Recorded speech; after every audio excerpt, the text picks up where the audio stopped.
और अब खबर महाराष्ट्र से, जहां पर सियासत का हाई वोल्टेज ड्रामा आज दिन भर जारी रहा। शिंदे गुट लगातार मजबूत होता जा रहा है। अब एकनाथ शिंदे का दावा है कि उनके साथ शिवसेना और निर्दलीय मिलाकर कुल 45 विधायक हैं।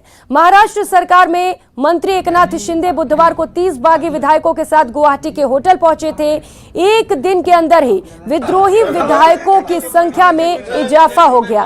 एकनाथ शिंदे ने दावा किया है कि उनके पास 45 से अधिक विधायकों का सपोर्ट है। शिवसेना के बागी विधायकों ने सर्वसम्मति से एकनाथ शिंदे को अपना नेता चुन लिया है। एक वीडियो भी जारी किया गया है और इस संबंध में जानकारी दी गई है। सभी नेताओं ने हाथ उठाकर एक विधायक के प्रस्ताव को भी स्वीकार किया। इसके बाद एकनाथ शिंदे ने सबका आभार व्यक्त किया। वहीं दूसरी तरफ उद्धव ठाकरे नरम पड़ते दिख रहे हैं। संजय राउत ने यहां तक कह दिया कि अगर सभी विधायक कहेंगे तो महाविकास आघाड़ी गठबंधन से अलग होने पर भी विचार किया जा सकता है।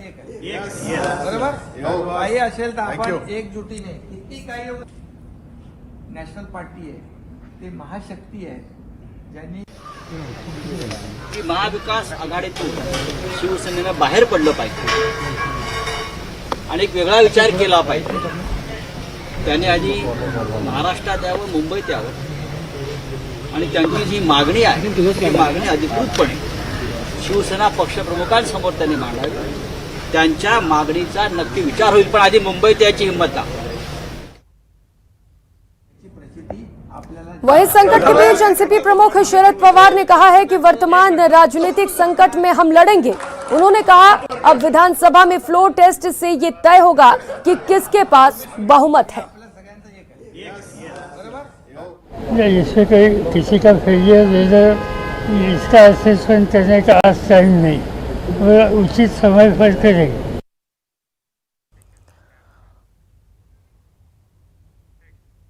और अब बात कांग्रेस के अग्निपथ की। अग्निपथ योजना के खिलाफ कांग्रेस ने मोर्चा खोल रखा है। आपकी टीवी स्क्रीन पर तस्वीरें भी दिखाएंगे और तस्वीरें विरोध प्रदर्शन की हैं। आप टीवी स्क्रीन पर तस्वीरें भी देख सकते हैं। दो अलग अलग तस्वीरें इस वक्त आप टीवी स्क्रीन पर देख रहे हैं। पहली तस्वीर कोचिंग सिटी कोटा की है, जहां कलेक्ट्रेट के बाहर यूथ कांग्रेस के कार्यकर्ताओं ने जमकर हंगामा किया। वहीं दूसरी तस्वीर बांसवाड़ा की है, जहां यूथ कांग्रेस के कार्यकर्ताओं द्वारा केंद्र सरकार के खिलाफ जमकर नारेबाजी की गई और प्रदर्शन किया गया।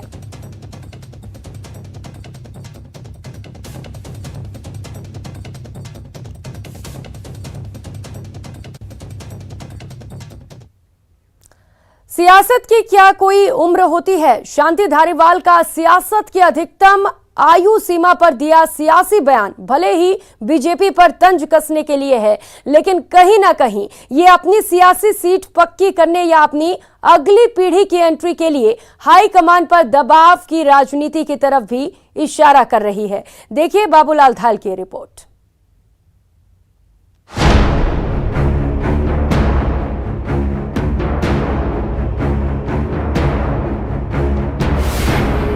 सियासत में फिर छिड़ी बात उम्र की। जीतने वाले का टिकट होता है, जो जीत सकता है उसको टिकट दिया जाता है। कल्ला साहब जीतने वाले थे, इसलिए 2 बार हारने के बाद में भी तीसरी बार टिकट दिया गया। अपने बयानों को लेकर सुर्खियां बटोरने वाले कांग्रेस के दिग्गज नेता शांति धारीवाल इस बार बढ़ती उम्र में सक्रिय सियासत पर बयान देकर विरोधियों के निशाने पर हैं।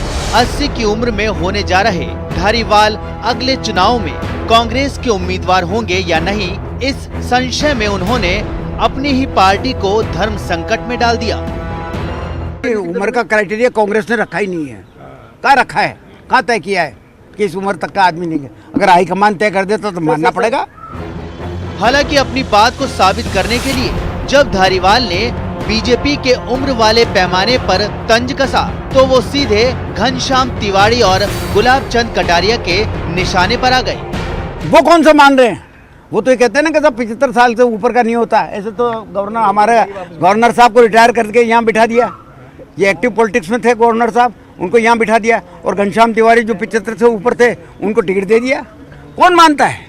अब कांग्रेस चूंकि परिवारवादी पार्टी है और उनके परिवार में उस परिवार के लोगों को कितनी उम्र हो जाए तो उनको ही वो देना चाहते हैं, इसलिए उनको ये बात खटकती है कि जो चीज़ें लोकतंत्र के लिए नुकसानदायक हैं उन नुकसानदायक चीज़ों को हटाने के लिए जब भारतीय जनता पार्टी प्रयत्न करती है तो वो उनको अखरती है। पार्टी जो भी निर्णय करेगी उम्र का, मैं उसका स्वागत करूंगा। कारण क्या है कि निश्चित रूप से नया खून जिस पार्टी में नहीं आता है वो पार्टी एक न एक दिन समाप्त हो जाती है। पार्टी को सर्वाइव करने के लिए, मजबूत करने के लिए नए खून को, नए लोगों का भी एंट्री मिले।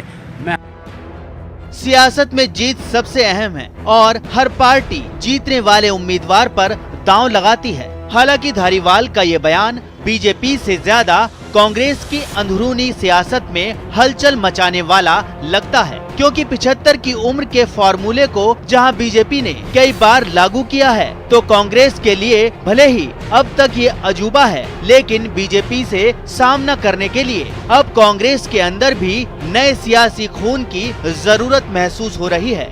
यानी धारीवाल एक बयान से कई सियासी तीर चला गए। Babulal धायल, news 18 network, Jaipur.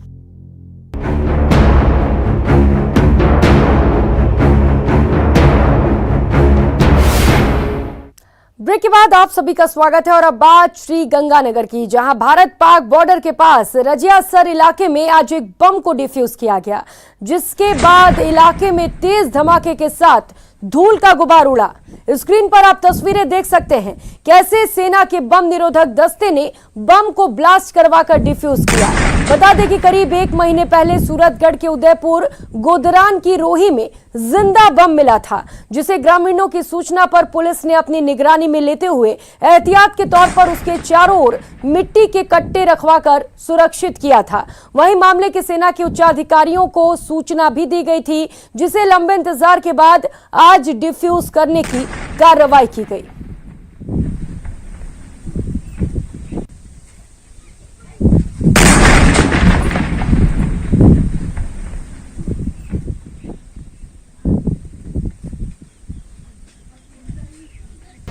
इस बुलेटिन में फिलहाल इतना ही। मुझे दीजिए इजाजत। नमस्कार।